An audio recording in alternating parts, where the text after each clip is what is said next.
Hi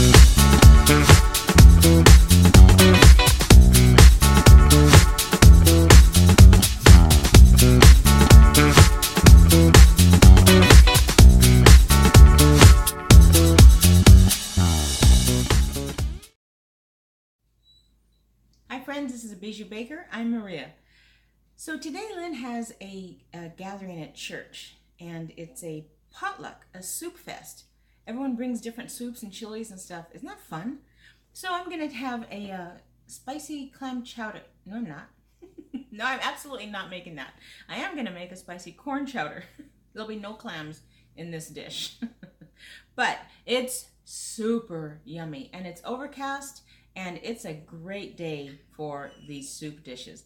I gotta say, I might want to sneak in just to sample all the different soups there. And it's a senior group, so you know those recipes are just, they're loaded with great memories and stuff. So we're gonna start.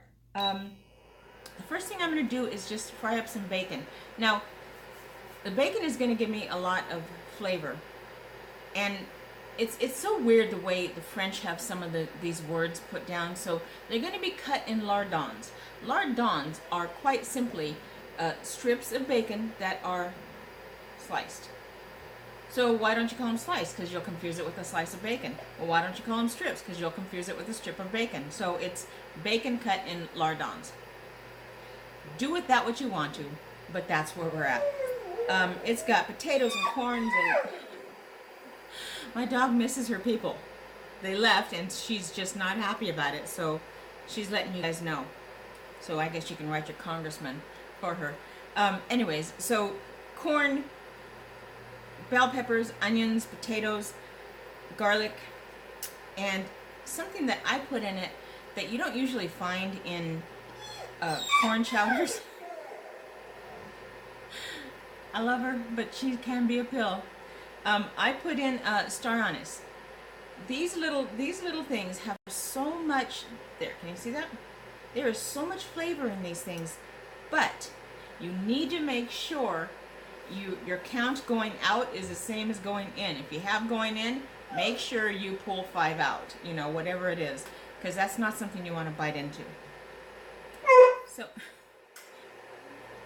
baby, they'll be right back. She's pouting. So, all right, let me get this. Well, here, let me just show you. I'm just going to scoot it right on down. All right, so this is getting, I cooked it, then I turned it off to step away for a minute. I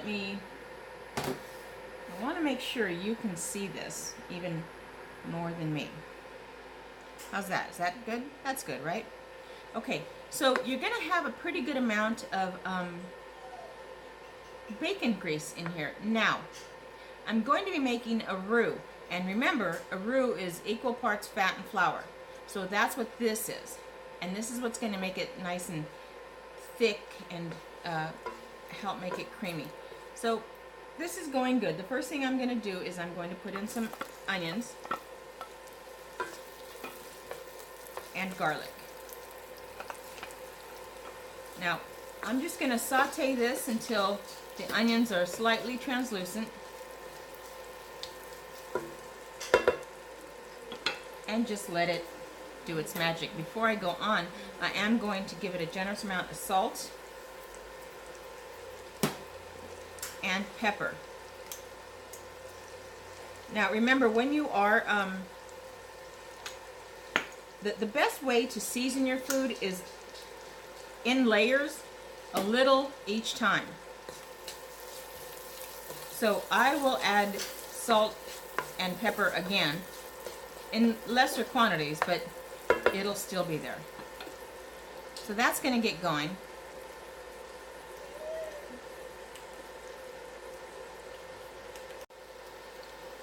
Okay, so you can see that the onions are not as white, and that's what translucent means. I know it seems very basic, but when you hear them say cook it until it's translucent, it's not, it just means not as white. You're not going to be able to see through it. That's not where you want to go with this.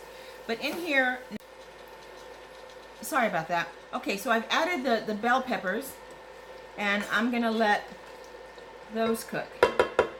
Now this isn't gonna cook for a real long time, and I'm not going to add more salt here because I was pretty generous with the last portion.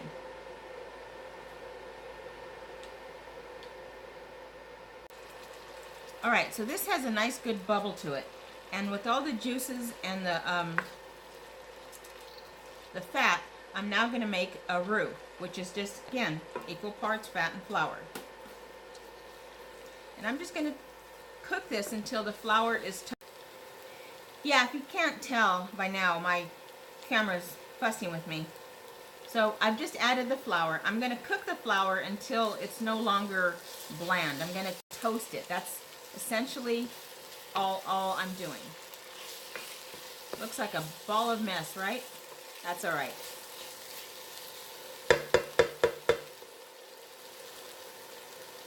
So I'll cook this for a couple of minutes because I just want to, like I said, I just want to toast the flour.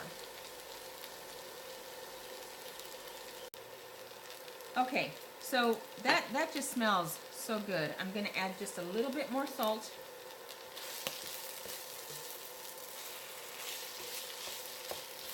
You can see, I mean, barely see, but you can see that the flour has been toasted.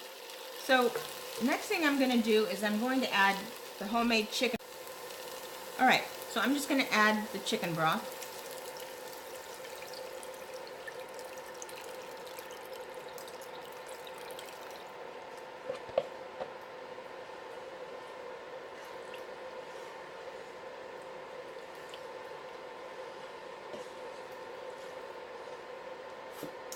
I'm going to add the corn, and this is just frozen corn.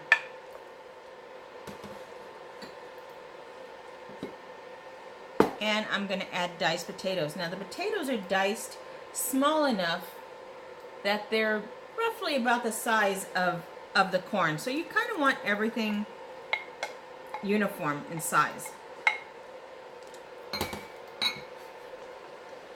I am going to add 1, 2, 3, 4, 5 star anise. So I'll make sure to pull out 5 star anise. And heavy cream. And this, I want all of it.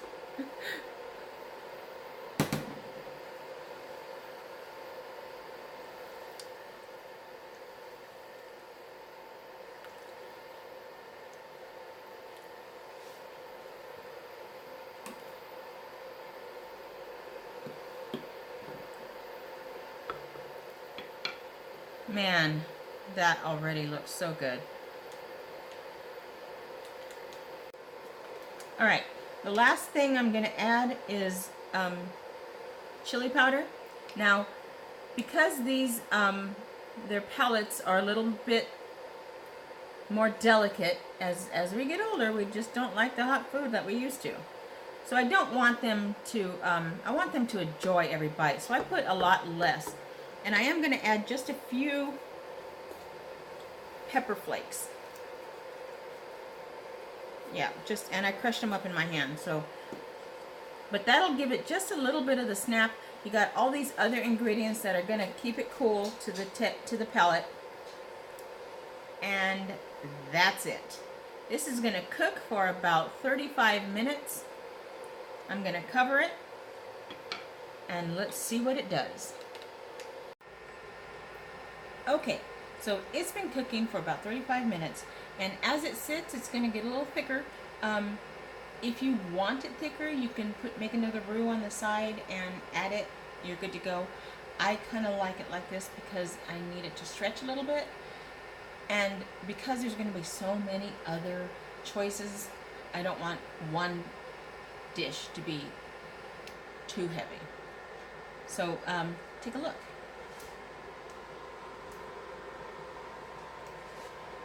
Alright, man, it smells so good. That star anise really has such a huge, it just adds so much.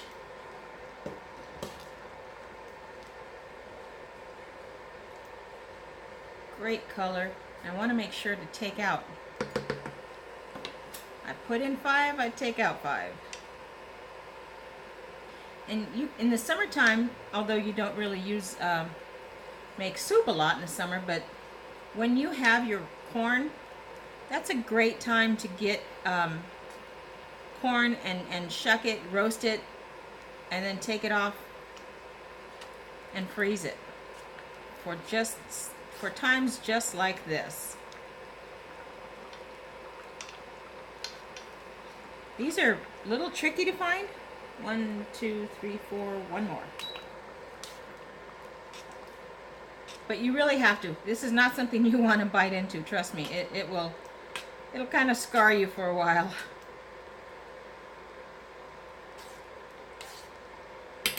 All right, I've always hated hide and seek.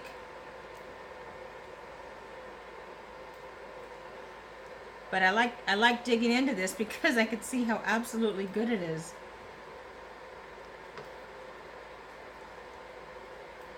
All right now. Well, you know what? I will look for it. 1, 2, 3, 4. Yeah, it's still in there. All right, but look at that. That's just fantastic. This is one of those great comfort foods that really do just really kick it up. I'm gonna taste it. It's hot. I can it's hot. I don't care.